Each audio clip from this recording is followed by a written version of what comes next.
The Collaborative for Student Success is crisscrossing the country on the Route K-12, Exploring Education Recovery podcast, to showcase how federal recovery funds are reshaping schools. Join Collaborative Director Jim Cowan as Education Commissioners, K-12 reporters, and advocates share how historic funding is accelerating learning and meeting the diverse needs of students.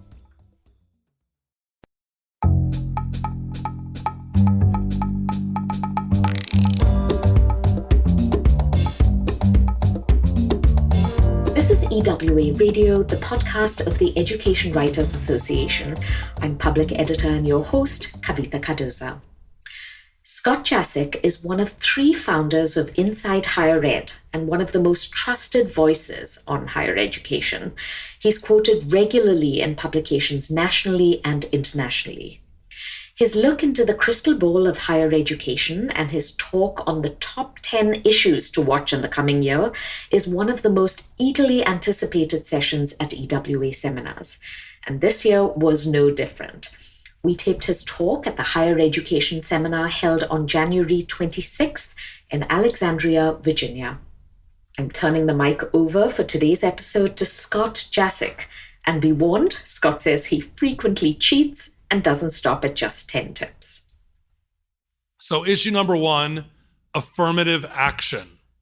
Affirmative action is probably going to be destroyed this year. And I said destroyed. I think the Supreme Court is likely to rule in May or June that colleges do not have the right to consider race or ethnicity or gender in admissions and in other things.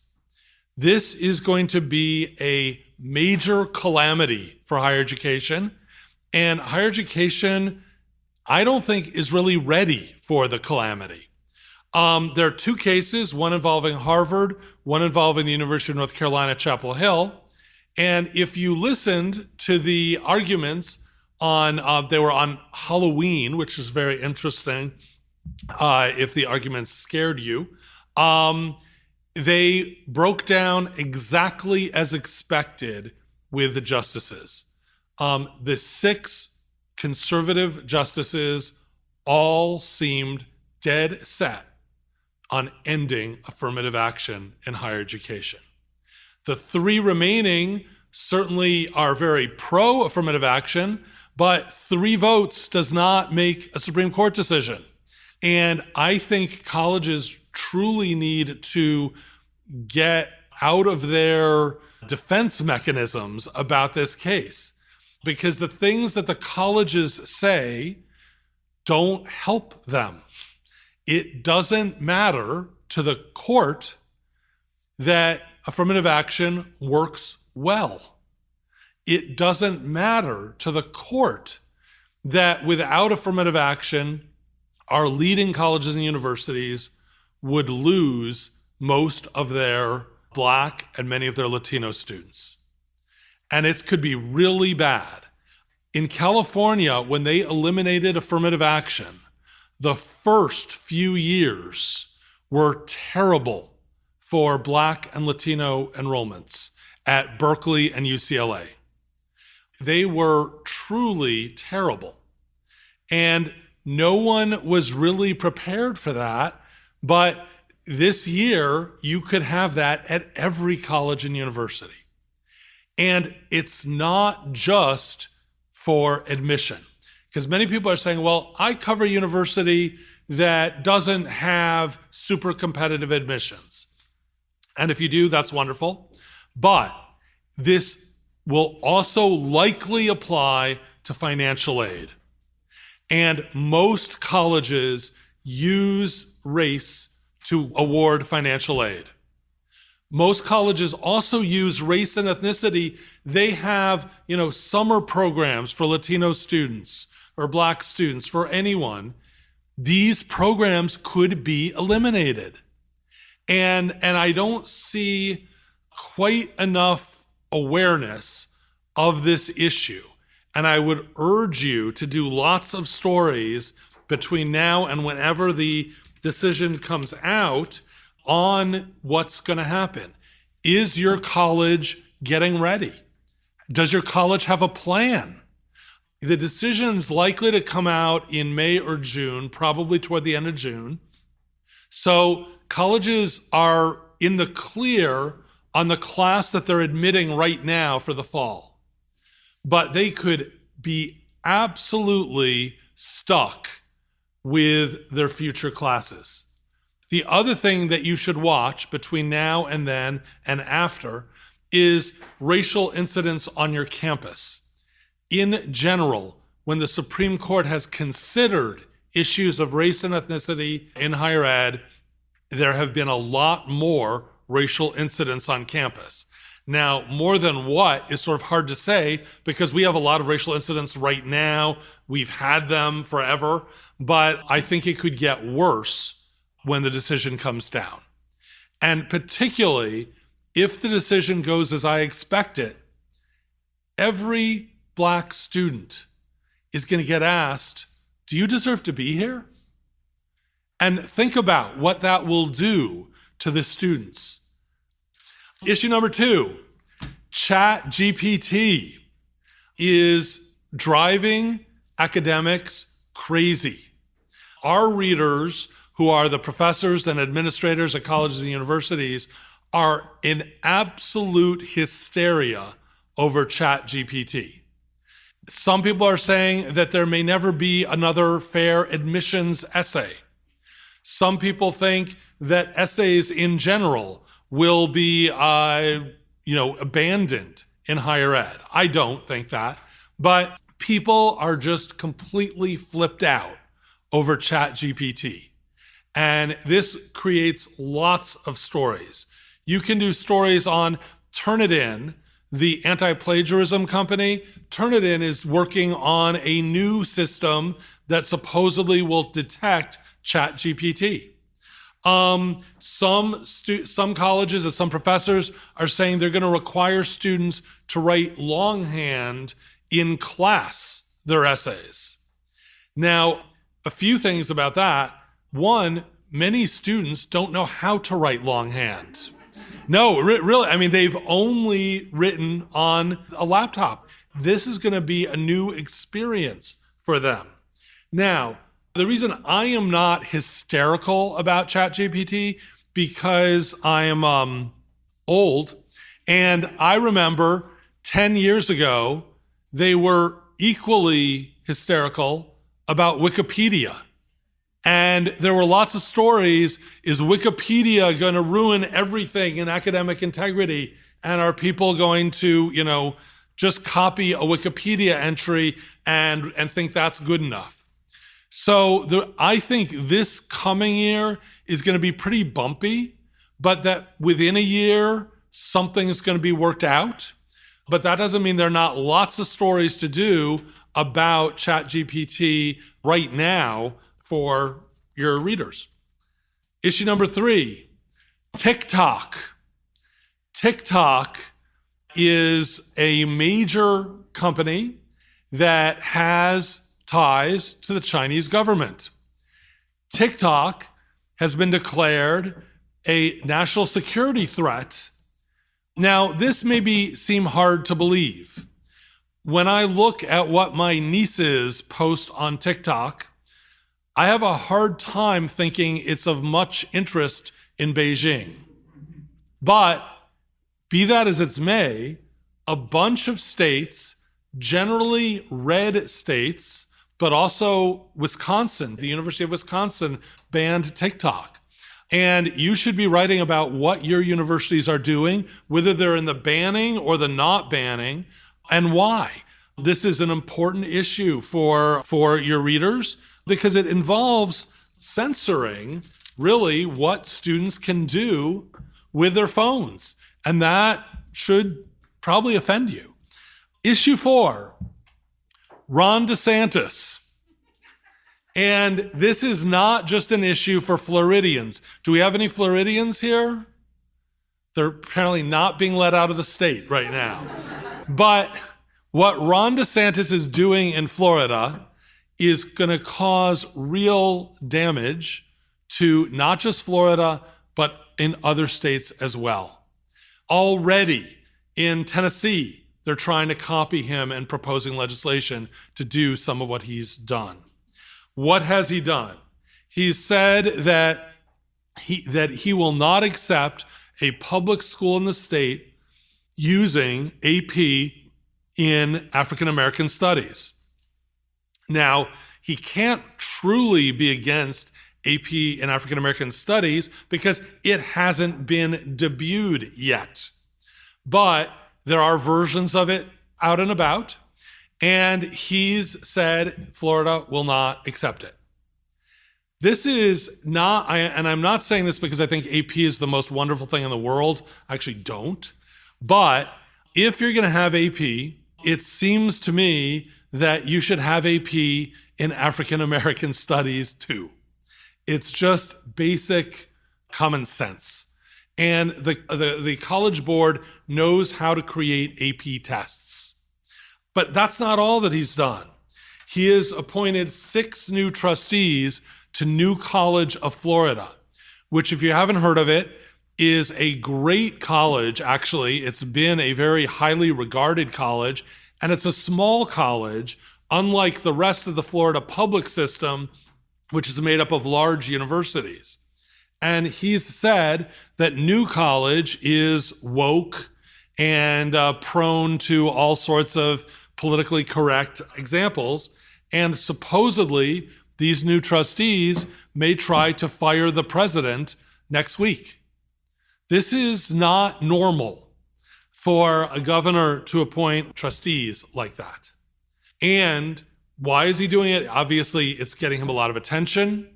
And if it works, he hopes it will be a primary campaign for president. And if it works, you bet other Republican governors are going to copy him. And there's going to be new standards for what you can do. Issue 5, Congress. What's going to happen in Congress? Actually, not that much, because you have a split control of Congress. And now there's going to be a lot of bills that will come out of one side or the other, and then they will promptly die. You don't need to worry, aside from the spending issues, of what to cover. There's not going to be, and when the House of Representatives passes a bill to do who knows what, odds are it's not going to happen in the Senate. But you need to watch the Education Department, because in this atmosphere in which we are living, the Education Department is going to do much more. And the Education Department isn't going to look for things on which they can get legislation, because they won't be able to get legislation, but they're going to just do things.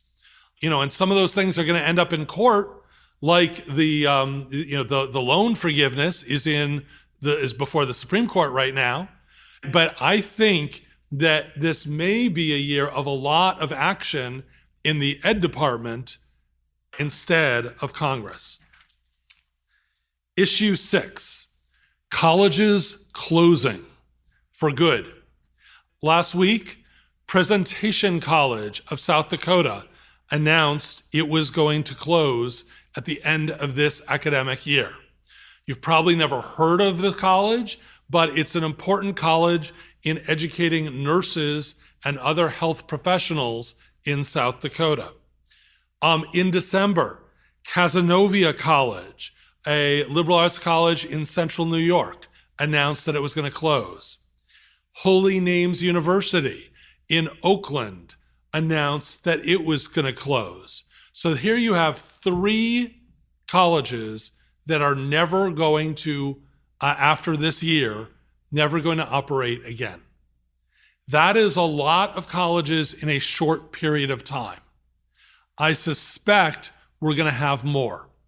We also are seeing more mergers of colleges, more colleges realizing they can't make it alone, and so looking for a partner.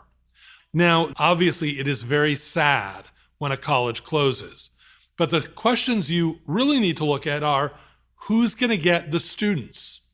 And why is this happening right now? the federal government in the last few years gave money to every college because of COVID. That is stopped. And so that COVID money wasn't just to keep the colleges going with COVID, it kept colleges alive. And now it's gone. Issue 7. I've mainly been giving you negative issues. Issue 7 is one you can write positive stories on. Direct admissions. Direct admissions is a new way to admit students. Instead of the students applying to the college, the students create a portfolio, not with their name, but it has their grades, test scores if they want, what they're interested in studying, where they want to study, meaning geography, and then they put it in a database, and colleges search the database and admit students directly without the student ever having applied to a college. Now, last year, a few colleges did it. This year, probably 200 colleges are doing it. This is amazing growth for admissions. Why?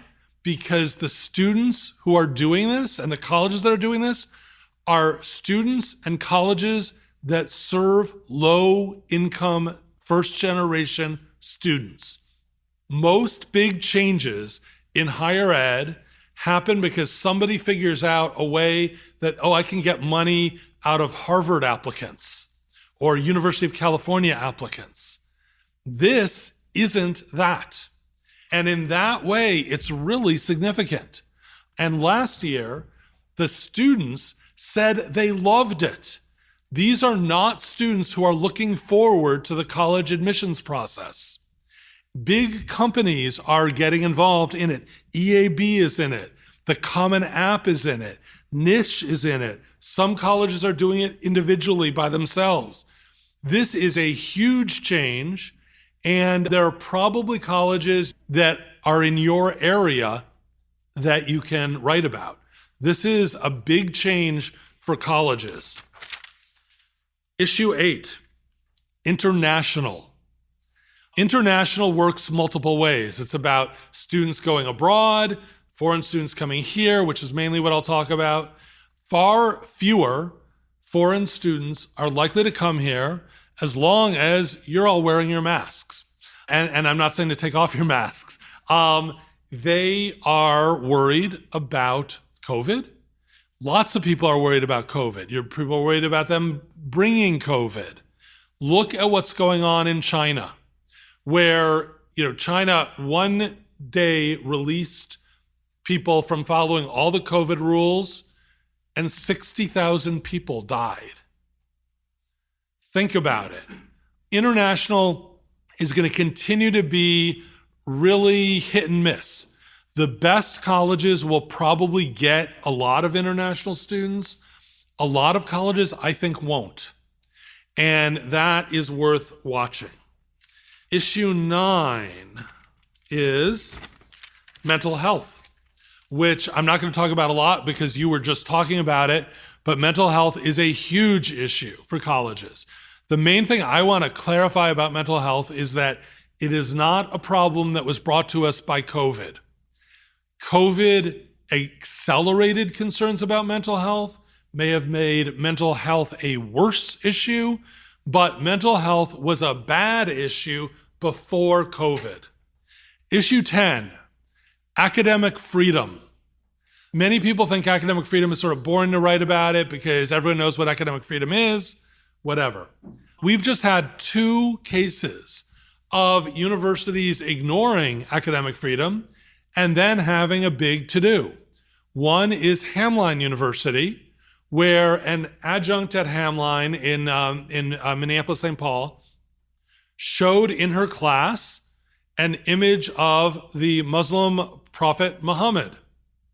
And it was a respectful image, in fact. It wasn't one of the cartoons that you may have seen. But many Muslims do not believe that it's wise to show an image of Muhammad. A student complained, and this adjunct was promptly notified that she was not welcome to teach there next year, or this year, actually. That's huge. Since then, the adjunct has said she's going to sue the university, and so now the university says, we didn't mean to say she was Islamophobic. But they did say she was Islamophobic. And this is a really serious issue. Oh, and by the way, when she showed the image, she warned the students in advance, so the students were allowed to leave the class in advance and not see the image. And this wasn't good enough to prevent her from being called Islamophobic. Think about that. That's one issue. The other issue happened at Harvard. Harvard rejected a fellow to one of its prominent programs who is very well respected in the field of human rights. Why? Because he's criticized Israel.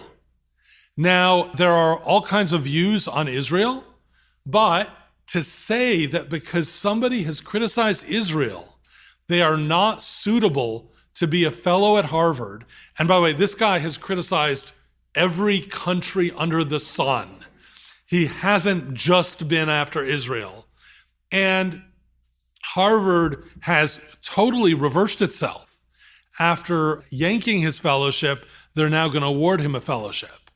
But when there's an academic freedom issue that breaks in your community that you cover, jump on it. They make good stories. People love them. Issue 11, unions. Unions are growing in higher ed. Now, the unions for the public colleges are governed by the states. So if a state doesn't want unions, they don't have to have unions. But many states do allow their public college faculty to unionize and their graduate students to unionize. We've just seen a big sustained strike at the University of California among 4 groups, but particularly among TAs. And they got big raises when it was over. Also at the same time, we saw the new school faculty went on strike. There, it was the adjuncts who were on strike in New York City. Then we had the University of Illinois at Chicago. Faculty went on strike and they got a good contract. Unions are going to be making noise at your campus. And it's really important to take it seriously and to cover it. Issue 12, higher ed is becoming a have-not society. Haves are, your Ivy League, your University of California, University of Michigan, University of Virginia. They've got it.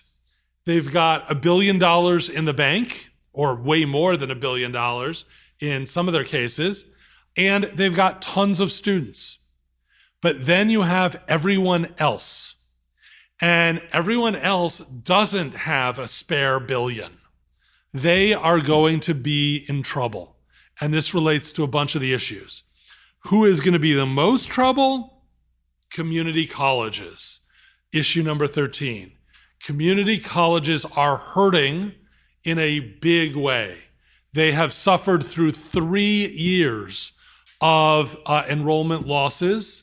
And an enrollment loss for a community college means not only did they lose the students who aren't paying their tuition, even though tuition is low at community colleges, they are also losing money from the state legislature, which is cutting their budgets. Most community colleges are between about 15% lower in enrollment than they were before the pandemic. This is a huge issue that you should be writing about at your community colleges that you cover. And issue 14 is COVID. COVID is not over. And it's really amazing what's going on with COVID. There are some colleges are restoring mask requirements. Most aren't. Some colleges are restoring a number of requirements. Most colleges aren't. COVID should be the subject of your stories. Even if the colleges don't want it, write about it. It's so important that you get this story right. Those are my 14 stories that you should write about this year. Thank you.